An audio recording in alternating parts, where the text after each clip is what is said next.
Welcome back to New Rockstars. I'm Erik Voss, and this is a breakdown of Star Wars: The Skeleton Crew, Episode 8, the finale, The Real Good Guys. Connecting with you over this great show felt like we were those two B-Wings doing the composite beam clothesline. We were synced on a love of piracy and adventure. So one last time, let's go through this episode scene by scene for all the Star Wars Easter eggs and details you might have missed. And I am wearing our Neil Nation shirt, I Just Want to Go Home, available exclusively at our merch store, nerdriot.shop. It's a great way to support what we're doing here at New Rockstars.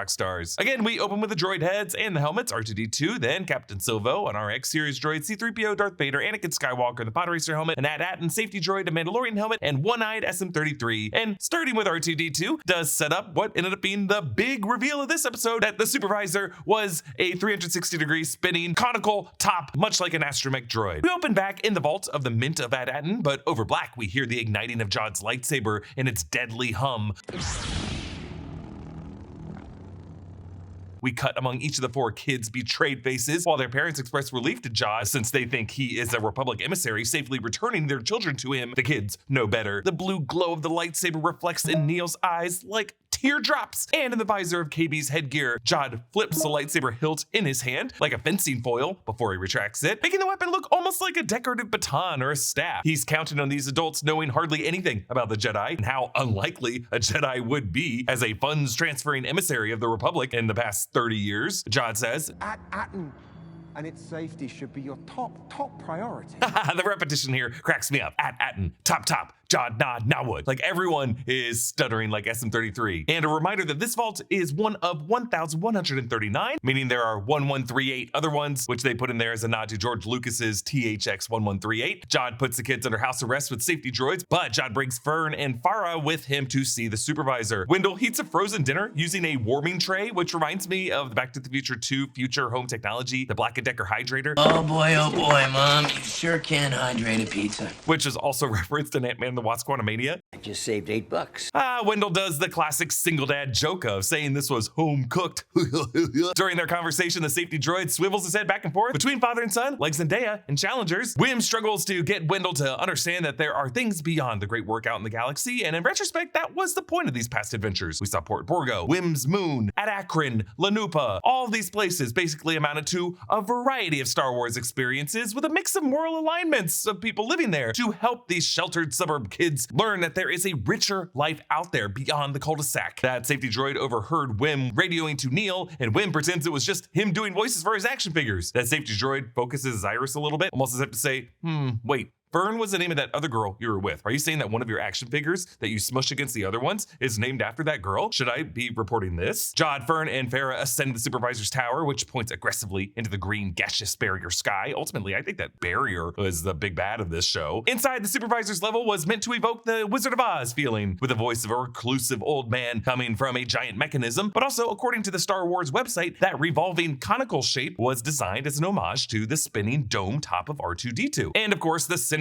glowing red light of the eyepiece is a nod to HAL 9000 in 2001: A Space Odyssey. Stephen Fry's voice returns as a Supervisor. Is that Undersecretary Farah I see? I have been watching over you and your daughter with great interest.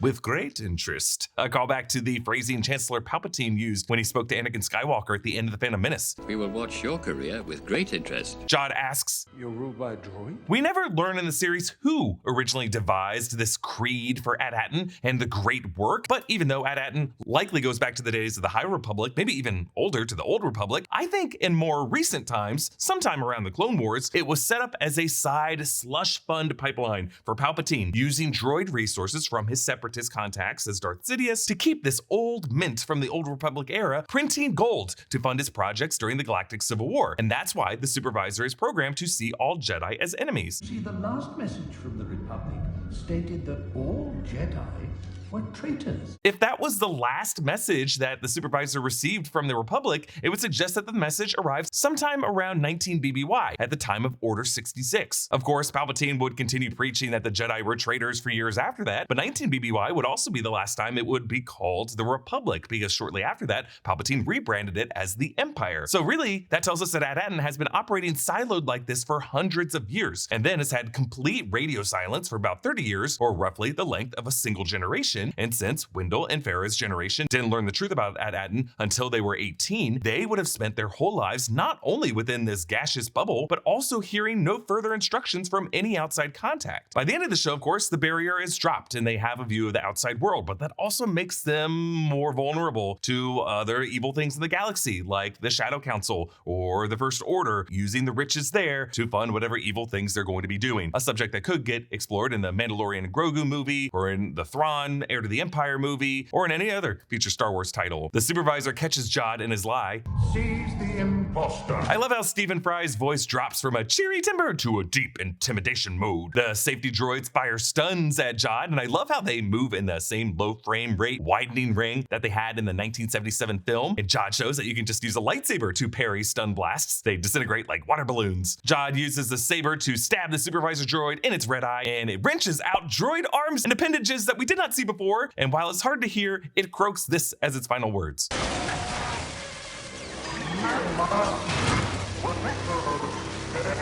Another unanswered question, what exactly the spherical mint mechanism was down below? Who built that? What powers it? I think it's some technology that dates back to the Old Republic, maybe some technology that was lost to the present era. I love this detail when Jod pulls the lightsaber out. Some of the metal has melted down in a kind of teardrop trail, but it also reminds me of the molten effect of Qui-Gon Jinn sticking his lightsaber into the blast door on the Trade Federation ship. We see an overhead shot of At-Attin as the power goes out across the grid. I love how you can see how much of a planned city this was, in addition to the outer rings of suburb streets at the city center. On the upper right corner of it, you can see what looks like an amphitheater or a sports arena. This blackout includes all safety droids deep into the suburbs, and, as we'll see later, the landing pad with the Onyx Cinder. Jod tries to override the barrier to allow his frigate to get through, claiming he just wants to take home some credits to leave, but Fern warns that Jod really wants to stay and basically rule the mint and all these workers and control the rates of inflation for the whole Republic. Jod ignites his saber so that it extends between the mother and her daughter, and I like the sound design on the hum of the blade as it ebbs and pulses like an animalistic growl.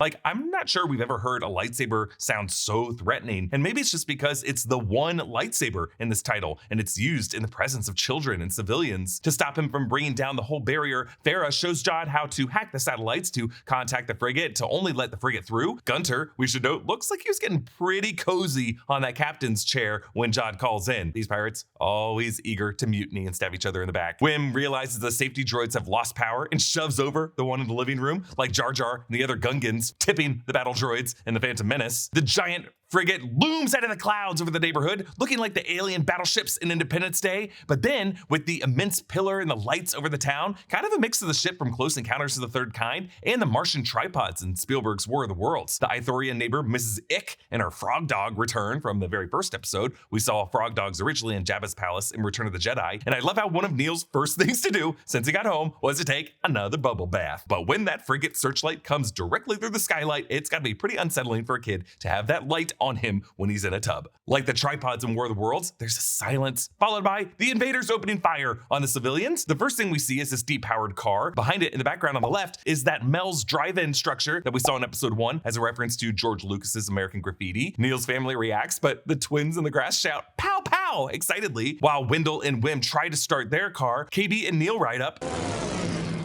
I love that KB on Fern's hoverbike has a badass engine purr, while Neil's bike gives us a little bike bell. Ding ding! Also, he's got the handlebar tassels. I love these. I also just appreciate KB being in the driver's seat now of this hoverbike after Fern previously had to drive it while KB was in the sidecar. Wendell passes Bonj Falfa, that was Fern's hoverbike rival from episode 1. His name, Bonj Falfa, is a reference to Bob Falfa, Harrison Ford's character from American Graffiti. Wendell catches up to them on Bonj's hoverbike, which we never saw him actually take from Bonj, so who knows what he did, but I love this cut too. Also, a grown man stealing a kid's bike is a reference to Josh Brolin as Brand stealing the little girl's bike in the Goonies to catch up to the kids. The pirates raid the At-Attin town, and suddenly it's like the pirate invasion of the town of Port Royal in the Pirates of the Caribbean ride. Vane's dropship tries to cut off the 4 bikes, which leads to a really fun chase through the yards of the neighborhood. I love how the camera turns to follow Neil and the others through the grass and the fences. This whole bike chase, obviously a nod to E.T. That's part of the reason it's so thrilling to be on this ride. KB leads them over that same ramp over the barrier fence that she and Fern used in episode 1, and Kh'ymm and Neil didn't think to use at the time. Kh'ymm shifts gears to take his hoverbike into full throttle, and this sound effect, I think, was taken directly from the Phantom Menace pod race.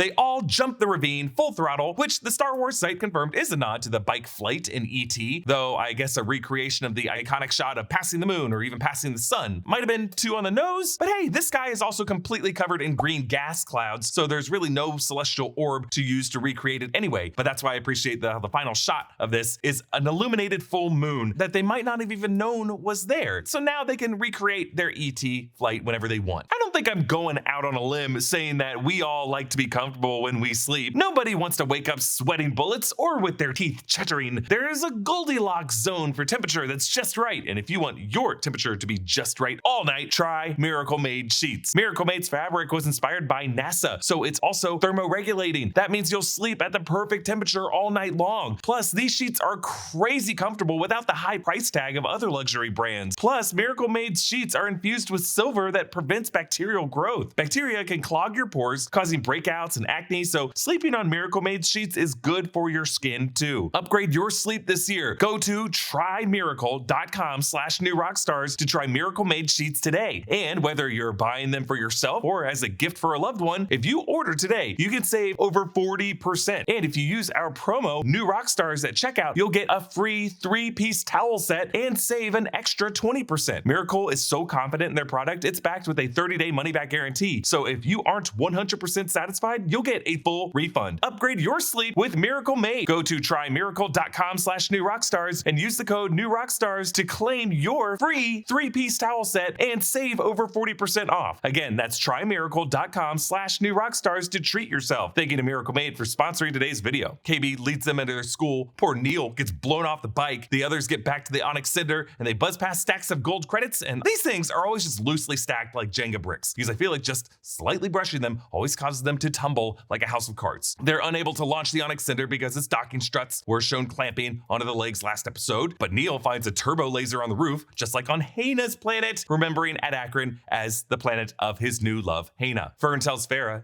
everywhere we went, even the worst places, there were good people too.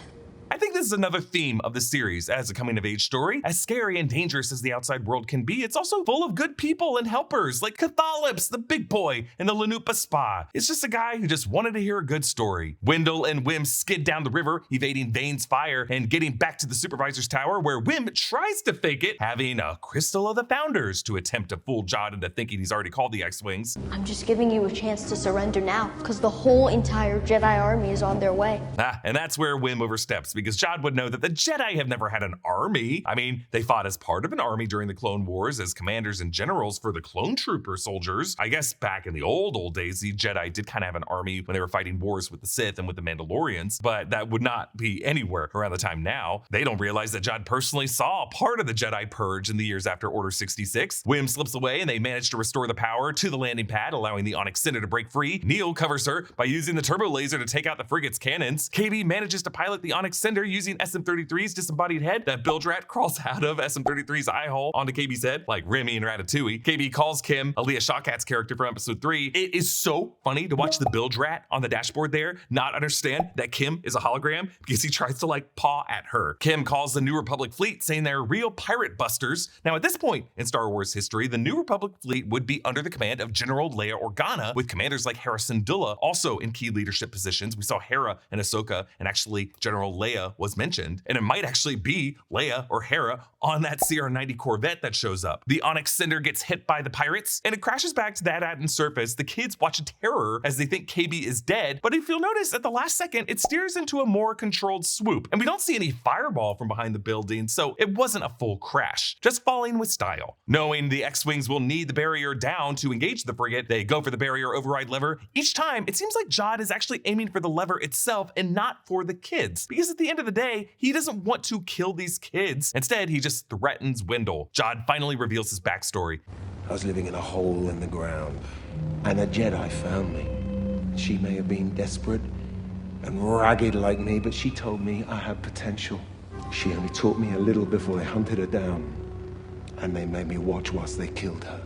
So Jod was an orphan who was found by a female Jedi who was on the run herself, and she trained him for a time but was ultimately found by the Empire and killed while the young Jod had to watch. That would suggest that happened after Order 66, a female Jedi who survived and was in hiding from the Inquisitors, from Darth Vader, and then ultimately the Inquisitors or Vader or just stormtroopers found her and killed her. So who was this? Probably not someone we know. Like, it wasn't Yaddle. Yaddle had an earlier, different death before Order 66 that was shown in Tales of the Jedi. It wasn't Luminara Unduli. She was caught by the Empire and used as a trap for Kanan and Ezra. She had been killed while in custody. It wasn't Shakti, who died a different death and was not accompanied by any orphan kid at the time. Some people are wondering Barriss Offee from Clone Wars, but her fate was explored in Tales of the Empire. No Jod or any orphan kid there. Some are also wondering about Jocasta Nu, the Jedi Temple librarian. Well, her fate was explored in the 2017 Darth Vader comics, and while she did have some time after the Purge, we did see her death in those comics, and there was no orphan kid with her then. Reportedly before the series, some are saying that there might have been an actress named Haley Webb cast for the show as a Jedi character named Nina Nawood. Maybe there was a scene that was removed. That was never confirmed though. I just think they wanted this Jedi to be one of the many Jedi out there who survived but were eventually hunted down. My theory is that it might have been Lena, the Jedi from Kh'ymm's story pad. Jod says this of the galaxy: It's dark,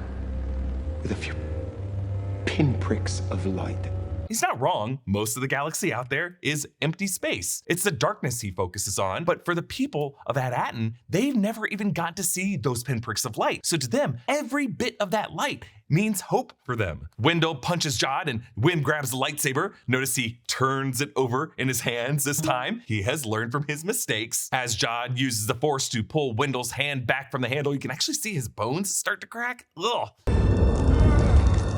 But Farah helps him pull it, and light like they have never seen, looking to us like natural sunlight, fills the room as the barrier gas dissipates. Now, since At-Attin receives a normal balance of sunlight enough to sustain its current plant life and ecology, would this not fry At-Attin from solar radiation? Maybe, but again, it's Star Wars. We gotta let it go. Like the kids saw in episode 1, the adults of this planet now see real stars for the first time in their lives, and it's followed by a sight that always gives us joy, a squadron of X-Wings, followed by 2 B-Wings. More on those in a second. First, we see X-Wing Commander Kent, played by Andy Powers, returning from episode 3. Lock ass foils in attack position. Haha, you know he said that because he heard some recording of the Red Squadron during the Battle of Yavin.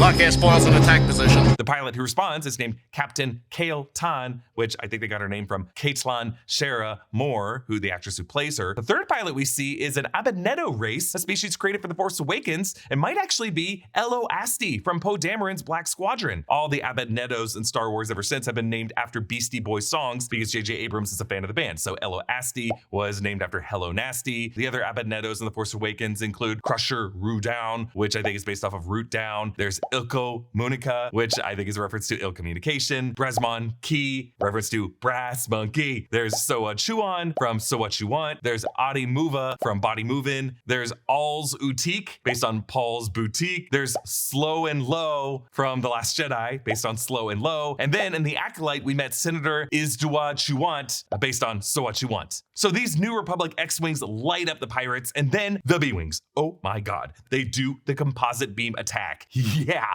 we saw this in Rebels Season 2, Episode 7, Wings of the Master. That era of the B-Wing fighter was the prototype B6, also known as the Blade Wing or the Bevel Wing, which is a prototype B-Wing, heavy assault starfighter designed and built by the Mon Calamari engineer Quarry as part of the Project Shantipole. What we see here is a B-Wing E starfighter or B-Wing expanded. It's a modification of the original Slane and Corpil B-Wing design. The Mark II model incorporates the composite beam laser that the original Blade Wing prototype was designed with in the role-playing game. This attack is arguably what B-Wings are really best made for, and it's the first time we've gotten to see them do this in live action. It is the ultimate kill move against the frigate, and I love it. Jod doesn't join the others and sadly watches the frigate crashing and exploding. Non-verbally, we just get the slightest Jod nod to Jod's future. He looks down in lament, and then, as if sensing a new path forward, he just looks upward, and that's the last time we see him. Kind of like Captain Jack Sparrow. This guy is always going to get away. There's always going to be some other ship out there for him to commandeer. They find the Onyx Cinder crashed in an atrium, gold spilling out with KB. She is the ultimate treasure. She's okay thanks to SM-33's landing. She wakes up asking, Did we win? we heard this spoken early on in the show when Jod activated one of the original battle droids when he was looking for SM-33. Did we win?